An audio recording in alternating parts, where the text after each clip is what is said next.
I'm Abby. I had cerebral palsy, so I require support both at home and at work. I'm Danny and I'm Abby's PA. I've been Abby's PA for about 3 years now, and I support her at work when she's in the office, and I also support her at home with her children and her family. I employed her initially to support me at work, but she now supports me at home when my full-time PA is on holiday or sick. Danny will stand in and cover at home. I found out about the PA job through Facebook, and it was actually, there was a family friend who also knew of Abby, and she said, she's this lovely girl, you should give it a go. And I'd never heard of a PA role before. I'd heard about carers. Danny takes a lot of the right courses as a PA. She never heard of what a PA was. I was a young mum at the time, and I went to college but dropped out because I became pregnant, and so that meant I didn't have many qualifications, so I didn't think I was going to get the job. And for me that was a big take because I could mould her into what I needed. When I got the job, it was perfect for me because of how flexible being a PA role is. You can decide what hours you work. So people advertising for PAs can be from 1 or 2 hours a week up to full-time care per week. So I think it knows that you have that option to really pick what hours you do, and if you can work for more than one person to build the hours up. I think it's really nice that you take control of when you work and work around your life. Dad, could you help me take my jacket off? Yeah, please? sure. Cheers. You're getting a bit hot now. Yeah.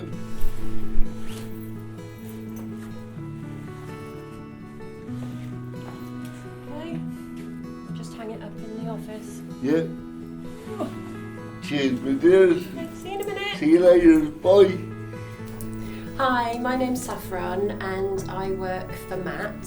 I'm a PA for Matt and he works for the Wiltshire Centre for Independent Living. I've been working for Matt for, it'll be 5 years in October, I think. Matt and I have known each other for a long, long time. We met about 30 odd years ago because Matt was living at Shaftesbury Court in Trowbridge and I was a member of staff. We were really good friends as well, and we used to go out socially quite a lot. And sadly, when we both left Shaftesbury Court, we lost contact for a good many years. I put a shout out on Facebook, and Saf was actually scrolling through Facebook that day, and she said she came across my interview and my shout out. So it was fate, really. So day to day, the support I need some support with personal care. So that would be with teeth, with straightening my hair, someone to be present when I'm in the shower, so in case I slip over, someone's there. With getting dressed, so shoelaces, buttons, any fine motor skills I'm not very good with. When I'm at work, I will support Abby with writing notes down, going to meetings, phone calls. I'll set up the headsets, supporting her whilst eating, helping her to eat. I will help with her children as well, and so I will be supporting her to be a mother to her children. Just all the physical parts that just basically be an extra pair of hands at the end of the day. Danny is essentially my aunt. With my children, it's all about the PA supporting me to do it, not about the PA doing it. So it's all about her encouraging me to do what I can for the kids and just supporting in the parts I struggle with. So I pick up Matt from Trowbridge, I drive my car to his house, and then he has a van, so I get Matt into the back of the van, strap him into the back of the van, and then we drive to Devizes. And then when we get to devices, we work in the office and I help with typing. So I can help Matt with his typing, with his emails, making notes in the diary, putting things on the calendar, making notes for him, helping with his lunch and drinks, and a little bit of care work as well.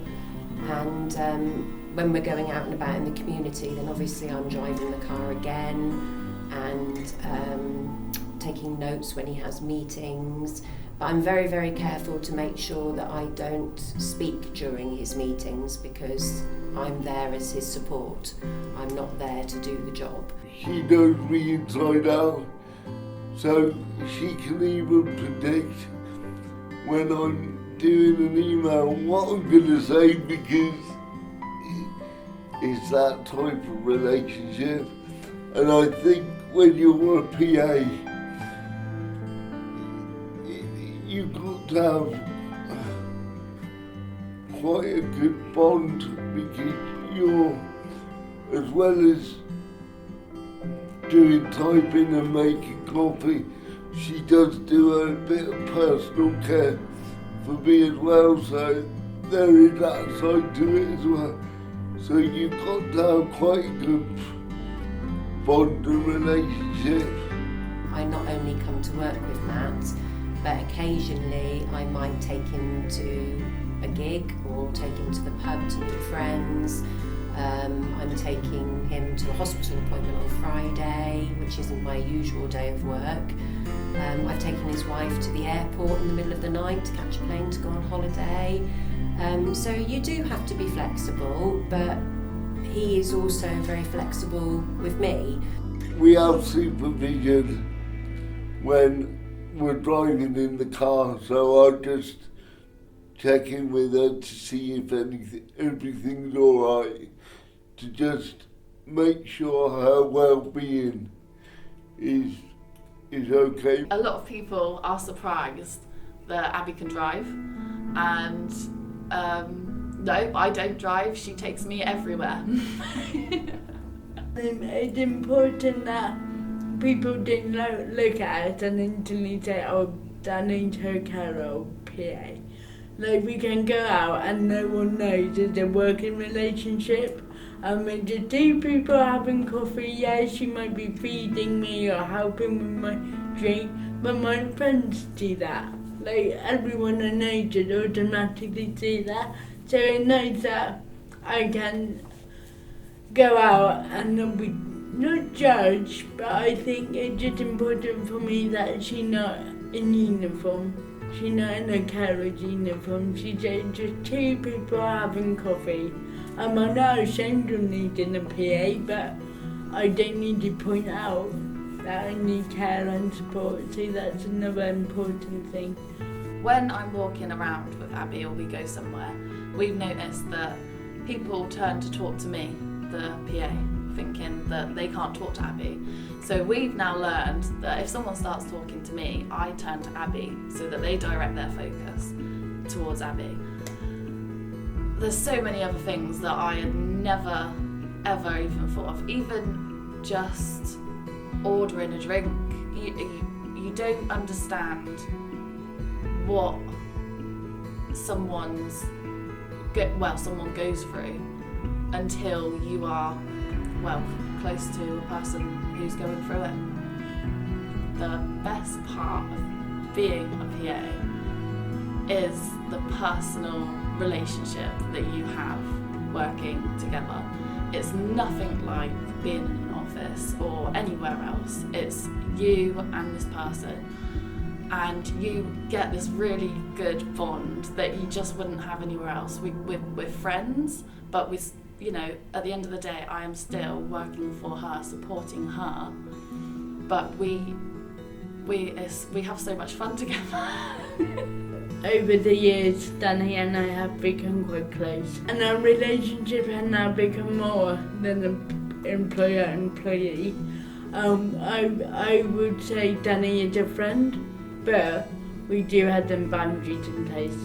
The respect between us is very strong. and that respect comes over time. And she called me her boss, and I don't call me your boss, but that her respect to me, and the day she like, you are my boss, and I got respect that, so which is lovely for me to hear, really. So Abby even supports me as well. I also have anxiety, and Abby is pushing me all the time to try. Since working with her, she's been pushing me to do all sort of things. A lot of people, when you become a PA, don't think it's a dead-end job, there's no progression. But no, since being with Abby, I've been offered training opportunities, and I'm able to do courses alongside as well. So there's that I'm able to progress and move up. I knew I always wanted to work in health and social care, but with college, and so this is my other way around it. We've been to London, and I remember weeks leading up to it, Danny was in a right panic about it, worrying about it. I was terrified, and Abby was basically helping me get through and sorting out going to London, but we did it and it was great. The day she kind of took charge, she knew she needed to step up and look out for me, and afterwards I would say please, I would say chuffed for her, and I would like, you done it. Yeah, you should be so proud of yourself. So to have someone who you can fully trust and rely on, who can let themselves into their house and just get on with it without you having to explain everything, is a real good sign. That it just lovely, it just takes that pressure off you, whereas it would be completely different if I had an agency come in to support me. I just wouldn't have the life I have now. A PA gives you a bit more flexibility, whereby having a carer from a care agency, they're fixed to certain times, so I have to fit around them when having a PA or support worker. I call the shots. You don't need to have experience. I mean, it probably helps a little bit, but no, I don't think it's that important because you learn on the job, and it's sometimes beneficial if you learn on the job as well, because every support job is going to be different. My support workers in the past have taken me to gigs. They've not necessarily come in with me because they don't always like the music I like. So going to gigs, going to football matches, because I'm a big Ipswich Town fan, and I travel up to Ipswich on a regular basis.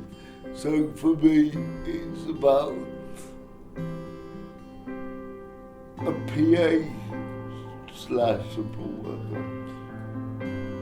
Supports me in all aspects of my life. I think it's a great job to do. It gives you a lot of job satisfaction, and you do feel like you're really supporting somebody to live their life. And what's more important than that? Being a PA is rewarding to me because I'm helping Abby to live her life independently. As she wants, however she wants, which everyone should get. Everyone should live their life how they want. I'd love to see more people apply to become support workers, PAs, because it is, although it's a tough job, but it's really rewarding, because you're supporting someone to live their life.